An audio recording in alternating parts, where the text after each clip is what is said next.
Это первая дружеская встреча на льду и первый шаг к началу спортивных отношений между командами министерств, ведомств, органов безопасности и правопорядка в Чеченской Республике. Действующие сотрудники составили команды «Даймох-1» и «Даймох-2». Сегодняшние мероприятия посвящены Дню госбезопасности Российской Федерации. Мы приурочили вот эти мероприятия, хоккейные матчевые встречи по хоккею с шайбой, впервые за все время существования Чеченской Республики впервые проводятся в этом прекрасном ледовом зале. На льду между хоккеистами завязалось интенсивное противостояние. Несколько раз по ходу 3 таймов счет менялся то в пользу одной команды, то другой. Поддерживали силовиков на льду родные, близкие и друзья, которые, затаив дыхание, ждали шайбу в воротах противника. В итоге игра завершилась победой Даймох-2 с перевесом в 2 шайбы со счетом 4-6. Соревнования всегда посвящены какому-то празднику.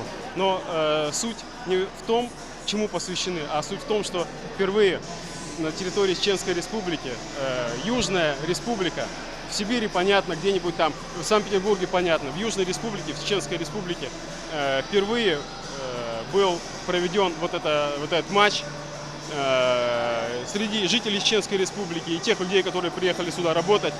Я считаю, это знаменательно. Это первые в истории региона матчевые встречи, которые прошли на арене Ледового дворца Грозный-Сити. Теперь этих мужчин объединяет не только противостояние к серьезным угрозам, но и хоккей. В следующем году организаторы планируют провести уже не матчевую игру, а турнир с участием коллег из других регионов страны. Амина Газиева, Юсуп Каимов. Новости.